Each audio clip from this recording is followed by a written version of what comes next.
Students, कैसा हैं आप सब। आज मैं एक नया टॉपिक स्टार्ट करने जा रहा हूँ मैक्रो इकोनॉमिक्स का, और इस टॉपिक का नाम है national income and related aggregates. तो स्टूडेंट्स, ये topic examination point of view से बहुत ही इंपॉर्टेंट है, इसलिए आप लोग इसको ध्यान से सुनिएगा और समझिएगा। और अगर कोई डाउट है तो कमेंट्स के थ्रू आप मुझे बताने की कोशिश करिएगा। मैं उस पर फिर से एक नया वीडियो बनाने की कोशिश करूंगा। बेसिकली वो वीडियो आपके डाउट्स को क्लियर करने के लिए ही बनाया जाएगा। इस पर्टिकुलर वीडियो में मैं नेशनल इनकम, डोमेस्टिक इनकम और इससे रिलेटेड कुछ एक और इम्पॉर्टेंट टर्म्स को डिस्कस करूंगा। तो सबसे पहले स्टार्ट करते हैं नेशनल इनकम से। हम समझने की कोशिश करेंगे कि नेशनल इनकम होता क्या है और नेशनल इनकम इतना इम्पॉर्टेंट क्यों है एक इकोनॉमिक्स के स्टूडेंट्स को पढ़ने के लिए। तो स्टूडेंट्स, चलिए स्टार्ट करते हैं। National income is the sum total of all the factor incomes earn by normal resident of the country in a particular accounting year. तो स्टूडेंट्स, डेफिनेशन में हम देखेंगे दो टर्म्स हमारे सामने आ रहे हैं, फैक्टर इनकम्स और नॉर्मल रेजिडेंट्स। बेसिकली जो नेशनल इनकम होता है वो सारे के सारे फैक्टर इनकम्स का सम टोटल होता है, जो कि एक नॉर्मल रेजिडेंट किसी कंट्री का एक पर्टिकुलर अकाउंटिंग पीरियड में अर्न करता है। ठीक है, यहाँ पे फैक्टर इनकम को और नॉर्मल रेजिडेंट को समझना बहुत जरूरी होगा, क्योंकि आपको ये समझ में नहीं आ रहा होगा कि फैक्टर इनकम क्या होता है और नॉर्मल रेजिडेंट क्या होता है। तो सबसे पहले हम फैक्टर इनकम को समझने की कोशिश करेंगे। फैक्टर इनकम क्या होता है? दरअसल आपने पढ़ा होगा पीछे के क्लासेस में हाउस होल्ड्स के बारे में आपने पढ़ा होगा कि households are the owners of factor of production. और फैक्टर ऑफ प्रोडक्शन क्या होते हैं? Factor of production land, labour, capital, entrepreneur, ये फैक्टर ऑफ प्रोडक्शन होता है। फाइन। और जब ये फैक्टर ऑफ प्रोडक्शन किसी प्रोड्यूसर के लिए काम करते हैं, करते हैं तो उस काम के एवज में उनको कुछ अर्निंग्स होती है। तो अगर as a factor of production land employed है किसी प्रोड्यूसर के यहाँ, तो लैंड के बदले क्या मिलेगा? रेंट मिलेगा। अगर लेबर एम्प्लॉयड है तो लेबर को क्या मिलेगा? वेजेस मिलेगा। कैपिटल अगर इन्वेस्ट किया है तो उसके बदले कैपिटल का इंटरेस्ट मिलेगा। किसी एंटरप्रेन्योर ने अपना बिजनेस आइडिया लगा के बिजनेस को वेंचर किया है, उसके बदले उसको प्रॉफिट मिलेगा।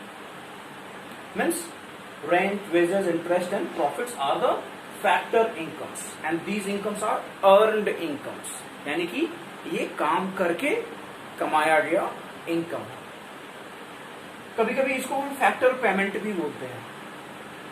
फैक्टर इनकम और फैक्टर पेमेंट दोनों एक ही चीज है। अगर हम प्रोड्यूसर पॉइंट ऑफ व्यू से फैक्टर इनकम को देखें तो उसको फैक्टर पेमेंट बोलते हैं, और अगर हम फैक्टर ऑफ प्रोडक्शन के पॉइंट ऑफ व्यू से देखें तो इसको फैक्टर इनकम कहते हैं। दोनों टर्म्स का मीनिंग एक ही होता है। आप यहाँ पे देख सकते हैं households are the owners of factor of production. और फैक्टर ऑफ प्रोडक्शन क्या है? Land, labour, capital, entrepreneur. Land से रेंट मिलता है, labour, wages, capital, interest and entrepreneur profit. और ये फैक्टर ऑफ प्रोडक्शन जो है वो प्रोड्यूसर्स के लिए काम करते हैं, और प्रोड्यूसर्स उसके बदले इनको फैक्टर पेमेंट करता है। और इसी फैक्टर पेमेंट को in terms of factor of production हम फैक्टर इनकम कहते हैं। तो आई होप आपको फैक्टर इनकम का कॉन्सेप्ट समझ में आ गया होगा। अच्छा, इसके साथ ही एक और टर्म बार बार सुनने को मिलता है, वो टर्म है ट्रांसफर पेमेंट। और ट्रांसफर पेमेंट क्या है? ट्रांसफर पेमेंट वो सारे यूनिलैटरल पेमेंट्स जो बिना काम किए मिलता है। बिना काम किए यानी कि कोई भी काम नहीं किया और कुछ पैसा हमें मिल गया बैठे बैठे, जैसे कि चैरिटी हो गया, ग्रांट्स हो गए, डोनेशन हो गया, ठीक है, ये ट्रांसफर पेमेंट कहते हैं इसको। और जो ये फैक्टर इनकम होता है वो अर्नड इनकम होता है, यानी कि काम करके जो पैसा कमाया गया है उसको फैक्टर इनकम कहते हैं। और यही फैक्टर इनकम नेशनल इनकम को जब हम कैलकुलेट करते हैं तो उसमें इंक्लूड किया जाता है। फैक्टर इनकम को ही हम नेशनल इनकम में इंक्लूड करते हैं, ठीक है। फैक्टर पेमेंट या फैक्टर इनकम को हम नेशनल इनकम को कैलकुलेट करने में इंक्लूड करते हैं। हम ट्रांसफर पेमेंट्स को नेशनल इनकम को कैलकुलेट करने में इंक्लूड नहीं करते हैं। तो इस बात का ध्यान रखना है कि जो फैक्टर इनकम होता है उसको हम नेशनल इनकम के कैलकुलेशन में इंक्लूड करते हैं, और जो ट्रांसफर पेमेंट होता है उसको हम नेशनल इनकम के कैलकुलेशन में इंक्लूड नहीं करते हैं।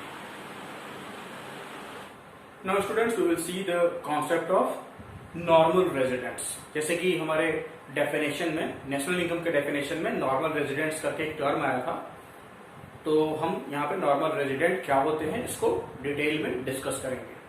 तो स्टूडेंट्स देखते हैं, normal residents are the one who resides in a country for a period of 1 year or more and whose economic interest lies in that particular country.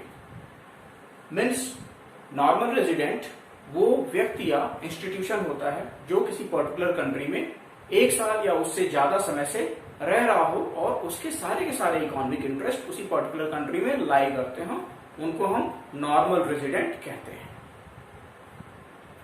अब यहाँ पे इकोनॉमिक इंटरेस्ट का क्या मतलब है, इसको देखना जरूरी होगा कि इकोनॉमिक इंटरेस्ट से क्या मतलब है, किस तरीके से उसके इकोनॉमिक इंटरेस्ट उस पर्टिकुलर कंट्री में लाई करते हैं, तभी वो नॉर्मल रेजिडेंट कहलाता है। देखो स्टूडेंट्स, यहाँ पे नॉर्मल रेजिडेंट का मतलब कि वो सामान्यतः उस पर्टिकुलर कंट्री में रिजाइड करता हो 1 साल या 1 साल से ज्यादा समय से, और वो उस कंट्री का सिटीजन हो भी सकता है और उस कंट्री का सिटीजन नहीं भी हो सकता है। इसको एक एग्जाम्पल देकर मैं आपको समझाऊंगा। यहाँ पे हम पहले देख लेते हैं इकोनॉमिक इंटरेस्ट क्या होता है। Economic interest are those interest which are related to the basic economic activities like consumption हो गया, इन्वेस्टमेंट हो गया, प्रोडक्शन हो गया। मतलब कंजम्पशन, इन्वेस्टमेंट, प्रोडक्शन से रिलेटेड जो भी इकोनॉमिक एक्टिविटीज होती हैं वो सारी की सारी एक्टिविटीज अगर वो रेजिडेंट, अगर वो व्यक्ति या इंस्टीट्यूशन उस पर्टिकुलर कंट्री में परफॉर्म करता है तो वो वहां का रेजिडेंट कहलाएगा, ठीक है। तो मैंने आपको बताया कि वो जो रेजिडेंट है उस कंट्री का सिटीजन हो भी सकता है, नहीं भी हो सकता है। इसको एक एग्जांपल से समझते हैं। सपोज एक इंडियन यूएस में किसी यूएस कंपनी में काम करता है और वो पिछले 1 साल से काम कर रहा है, और उसके सारे के सारे इकोनॉमिक इंटरेस्ट, जैसा कि मैंने बताया कि economic activities related to consumption, production and investment, उससे रिलेटेड जो भी एक्टिविटीज हैं उस पर्टिकुलर कंपनी में या यूएस में लाई करता है, तो वो वहां का रेजिडेंट कहलाएगा। लेकिन वो वहां का सिटीजन नहीं है, वो सिटीजन कहां का है, इंडिया का है। फाइन। वैसे ही अगर यूएस का कोई व्यक्ति इंडिया में काम करता है, इंडियन कंपनी में काम करता है, वो पिछले 1 साल से काम कर रहा है, ठीक है, और उसके सारे के सारे इकोनॉमिक इंटरेस्ट इंडिया में ही लाई करते हैं, तो वो इंडिया का नॉर्मल रेजिडेंट कहलाएगा, लेकिन वो इंडिया का सिटीजन नहीं होगा। तो ये बात समझ में आ गई, मतलब कि वो किसी कंट्री का रेजिडेंट होते हुए भी वहां का सिटीजन हो सकता है और नहीं भी हो सकता है। ये रेजिडेंट और नॉन रेजिडेंट क्या होते हैं इसको मैं अभी डिफरेंट एग्जांपल्स एक टेबल के थ्रू मैं दूंगा, तो आपको ज्यादा क्लियर अंडरस्टैंडिंग होगी इसकी। तो हम टेबल को स्टडी करते हैं और देखते हैं कि रेजिडेंट्स और नॉन रेजिडेंट्स क्या होते हैं। अगर हम नॉर्मल रेजिडेंट्स ऑफ इंडिया की बात करें तो Indians working in foreign embassies in India, अगर इंडियंस किसी फॉरेन एम्बेसी में जो कि इंडिया में लोकेटेड है उसमें काम कर रहे हैं तो उनको हम इंडिया का नॉर्मल रेजिडेंट ट्रीट करेंगे। दूसरा है Indians employed in world health organization located in India, यानी कि वर्ल्ड हेल्थ ऑर्गेनाइजेशन का ऑफिस अगर इंडिया में लोकेटेड है और उसमें इंडियंस काम कर रहे हैं तो उन इंडियंस को भी हम इंडिया का नॉर्मल रेजिडेंट ट्रीट करेंगे। And if local people working in the office of international monetary fund in India they will also be treated as normal residents of India. मतलब कि अगर इंटरनेशनल मॉनेटरी फंड जो कि India में उसका office located है, उसमें अगर इंडियंस काम कर रहे हैं तो उनको भी हम नॉर्मल रेजिडेंट ट्रीट करेंगे। Ambassadors for India in rest of the world, मतलब कि इंडिया के एम्बेसडर्स जो डिफरेंट डिफरेंट कंट्रीज़ में इंडिया के लिए एम्प्लॉयड हैं, उनको भी हम नॉर्मल रेजिडेंट ट्रीट करेंगे इंडिया का। The foreign citizens living in India for a period of more than 1 year other than those for studies और मेडिकल ट्रीटमेंट। अच्छा, अगर स्टडीज़ या मेडिकल ट्रीटमेंट के पर्पज़ को छोड़ दिया जाए तो जो भी फॉरेन सिटीजन्स इंडिया में रह रहे हैं 1 साल या 1 साल से अधिक समय से, उनको भी हम नॉर्मल रेजिडेंट ट्रीट करेंगे। अच्छा, अब हम नॉन रेजिडेंट्स की भी बात कर लेते हैं। Foreigners working in Indian embassies in Canada and Japan, India की एम्बेसी अगर कनाडा और जापान में है, उसमें फॉरेनर्स काम कर रहे हैं तो हम उनको नॉन रेजिडेंट ट्रीट करेंगे। Foreigners working in world health organization located in India, India में वर्ल्ड हेल्थ ऑर्गेनाइजेशन का ऑफिस अगर लोकेटेड है और उसमें फॉरेनर्स काम कर रहे हैं तो उनको हम non resident of India treat करेंगे। The German working as director of the office of international monetary fund located in India, कोई जर्मन अगर इंटरनेशनल मॉनेटरी फंड जो कि जिसका ऑफिस इंडिया में लोकेटेड है उस ऑफिस में काम कर रहा है तो उसको हम नॉन रेजिडेंट ट्रीट करेंगे। और ambassadors in India for rest of the world, मतलब विदेशों के राजदूत या एम्बेसडर्स इंडिया में एम्प्लॉयड हैं, उनको हम नॉन रेजिडेंट की तरह ट्रीट करेंगे।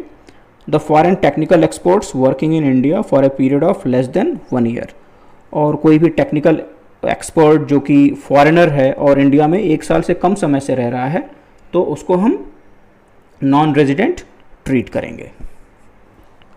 तो इस तरीके से हमने देखा कि किनको हम नॉर्मल रेजिडेंट ट्रीट कर सकते हैं और किनको नॉन रेजिडेंट ट्रीट कर सकते हैं। अच्छा, मैंने आपको बताया था कि जो नॉर्मल रेजिडेंट होते हैं वो सिर्फ इंडिविजुअल्स ही नहीं होते हैं, वो इंस्टीट्यूशन भी हो सकता है। तो जैसे international organization such as WHO and IMF, and if the office of these institutions are located in any country they will not be treated as normal resident of that country. अगर WHO का या IMF का office किसी country में located है तो इसको वहाँ का नॉर्मल रेजिडेंट ट्रीट नहीं किया जाएगा। तो स्टूडेंट्स, इस तरीके से देखा आपने with the help of these examples अब हम आसानी से समझ सकते हैं कि नॉर्मल रेजिडेंट और नॉन रेजिडेंट किसको कहा जाता है। स्टूडेंट्स, अब हम मैक्रो लेवल पे इनकम के नेशनल और डोमेस्टिक कॉन्सेप्ट को समझेंगे। सबसे पहले हम देखते हैं नेशनल इनकम क्या होता है। National income is the factor incomes, और you can say national income is the sum total of all the factor incomes generated by the normal resident of the country within the domestic territory or outside of the domestic territory। मतलब कि वो सारा का सारा factor income जो कि एक normal resident के द्वारा अर्न किया जाता है अपने डोमेस्टिक टेरिटरी या अपने डोमेस्टिक टेरिटरी के बाहर, उसको हम नेशनल इनकम कहते हैं। यहां पे आप ध्यान दीजिएगा, जो भी फैक्टर इनकम जनरेट किया जाता है रेजिडेंट्स के द्वारा, कहां से, डोमेस्टिक टेरिटरी या डोमेस्टिक टेरिटरी के बाहर से, उसको हम नेशनल इनकम कंसीडर करते हैं। वही अगर हम डोमेस्टिक कॉन्सेप्ट को देखें, इनकम के डोमेस्टिक कॉन्सेप्ट को देखें तो डोमेस्टिक कॉन्सेप्ट ये कहता है कि income generated within the domestic territory no matter who generates it, मतलब कि वो सारा का सारा फैक्टर इनकम जो कि अपने डोमेस्टिक टेरिटरी में जनरेट किया जाता है, वो सारा का सारा फैक्टर इनकम जो कि अपने डोमेस्टिक टेरिटरी के अंदर जनरेट किया जाता है, और इस बात से फर्क नहीं पड़ता कि उसको कौन जनरेट कर रहा है, नॉर्मल रेजिडेंट जनरेट कर रहा है या नॉन रेजिडेंट जनरेट कर रहा है। इस बात पे फर्क नहीं पड़ता कि वो फैक्टर इनकम कहां से जनरेट किया गया है, किसके द्वारा जनरेट किया गया है, नॉर्मल रेजिडेंट के द्वारा जनरेट किया गया है या नॉन रेजिडेंट के द्वारा जनरेट किया गया है, लेकिन हाँ वो फैक्टर इनकम अपने डोमेस्टिक टेरिटरी के अंदर जनरेट किया गया होगा, तभी हम उसको डोमेस्टिक इनकम कहेंगे या डोमेस्टिक इनकम कंसीडर करेंगे। तो इस तरीके से हम देखें कि नेशनल इनकम हम उस इनकम को कहते हैं, उस फैक्टर इनकम्स को कहते हैं या सम टोटल ऑफ फैक्टर इनकम्स को कहते हैं, जो कि एक नॉर्मल रेजिडेंट अपने डोमेस्टिक टेरिटरी या अपने डोमेस्टिक टेरिटरी के बाहर से जनरेट करता है। और वही अगर हम डोमेस्टिक कॉन्सेप्ट को देखें या डोमेस्टिक इनकम को देखें तो डोमेस्टिक इनकम वो सम टोटल ऑफ फैक्टर इनकम होता है जो कि अपने डोमेस्टिक टेरिटरी में अर्न किया जाता है और इस बात से फर्क नहीं पड़ता कि वो कौन जनरेट कर रहा है या कौन अर्न कर रहा है, वो नॉर्मल रेजिडेंट अर्न कर रहा है या नॉन रेजिडेंट अर्न कर रहा है। यहां पे आप देखिएगा कि डोमेस्टिक टेरिटरी एक टर्म आया है। अब ये डोमेस्टिक टेरिटरी होता क्या? डोमेस्टिक टेरिटरी एक ज्योग्राफिकल एरिया होता है जहां पे पर्सन और गुड्स का फ्री सर्कुलेशन होता है। मतलब a geographical territory which allows the free circulation of goods and person can be treated as domestic territory. For example Bharat का एम्बेसी अगर अमेरिका में है तो उसको हम अपनी डोमेस्टिक टेरिटरी कंसीडर करेंगे, क्योंकि वहां पे हमारे पर्सन्स का, हमारे गुड्स का फ्री सर्कुलेशन होता है। लेकिन अगर कोई अमेरिकन एम्बेसी हमारे यहाँ है तो उसको हम अपनी डोमेस्टिक टेरिटरी कंसीडर नहीं करेंगे, though that particular geographical area lies within our political territories. हमारा पॉलिटिकल टेरिटरी के अंदर वो ज्योग्राफिकल एरिया लाई करता है, लेकिन फिर भी हम उसको अपना डोमेस्टिक टेरिटरी या इकोनॉमिक टेरिटरी कंसीडर नहीं करेंगे, क्योंकि वहां पे हमारे पर्सन्स का, हमारे गुड्स का फ्री सर्कुलेशन नहीं हो रहा है। लेकिन अगर हमारा एम्बेसी अमेरिका में है, क्योंकि वो हमारा पॉलिटिकल बाउंड्री नहीं है, पॉलिटिकल टेरिटरी नहीं है, लेकिन फिर भी उस पर्टिकुलर ज्योग्राफिकल एरिया को हम अपना इकोनॉमिक टेरिटरी या डोमेस्टिक टेरिटरी कंसीडर करेंगे, क्योंकि वहां पे हमारे पर्सन्स और गुड्स का फ्री सर्कुलेशन पॉसिबल है। तो इस तरीके से आपने देखा डोमेस्टिक टेरिटरी किसको कहते हैं और डोमेस्टिक टेरिटरी पॉलिटिकल टेरिटरी से किस तरीके से डिफरेंट होता है। तो हमने क्या देखा? हमने नेशनल इनकम और डोमेस्टिक इनकम के कॉन्सेप्ट को मैक्रो इकोनॉमिक लेवल पे देखा। नेशनल इनकम वो सम टोटल ऑफ फैक्टर इनकम होता है जो कि एक नॉर्मल रेजिडेंट के द्वारा अर्न किया जाता है। कहां पे अर्न किया जाता है? अपने डोमेस्टिक टेरिटरी या अपने डोमेस्टिक टेरिटरी के बाहर से अर्न किया जाता है। और डोमेस्टिक इनकम वो इनकम होता है, वो फैक्टर इनकम होता है जो कि अपने डोमेस्टिक टेरिटरी में अर्न किया जाता है और इस बात से फर्क नहीं पड़ता कि उसको किसने अर्न किया है, रेजिडेंट ने अर्न किया है या नॉन रेजिडेंट्स ने अर्न किया है। सो स्टूडेंट्स, इस वीडियो में मैंने आपको क्या क्या बताया? मैंने आपको नेशनल इनकम के कॉन्सेप्ट के बारे में बताया, नेशनल इनकम क्या होता है, फैक्टर इनकम और फैक्टर पेमेंट क्या होता है, ट्रांसफर इनकम, ट्रांसफर पेमेंट क्या होता है, इसमें हम किसको नेशनल इनकम को कैलकुलेट करने में इंक्लूड करते हैं, किसको एक्सक्लूड करते हैं। फिर मैंने आपको रेजिडेंट्स के बारे में बताया कि रेजिडेंट्स क्या होते हैं और नॉन रेजिडेंट्स क्या होते हैं। मैंने आपको ये भी बताया कि मैक्रो लेवल पे इनकम को डोमेस्टिक और नेशनल लेवल पे किस तरीके से डिफरेंशिएट करते हैं, इन दोनों में क्या डिफरेंस होता है, मतलब कि इनकम डोमेस्टिक इनकम और नेशनल इनकम में क्या डिफरेंस होता है, डोमेस्टिक टेरिटरी क्या होती है, डोमेस्टिक टेरिटरी पॉलिटिकल बाउंड्री से या पॉलिटिकल टेरिटरी से किस तरीके से डिफरेंट होती है। तो स्टूडेंट्स, इस वीडियो में इतना ही और नेक्स्ट वीडियो में हम नेशनल इनकम से रिलेटेड डिफरेंट एग्रीगेट्स को स्टडी करेंगे, किस तरीके से नेशनल इनकम को डोमेस्टिक इनकम में हम कन्वर्ट करते हैं, डोमेस्टिक इनकम को नेशनल इनकम में किस तरीके से कन्वर्ट करते हैं, क्या क्या मेथड्स होते हैं नेशनल इनकम को कैलकुलेट करने का।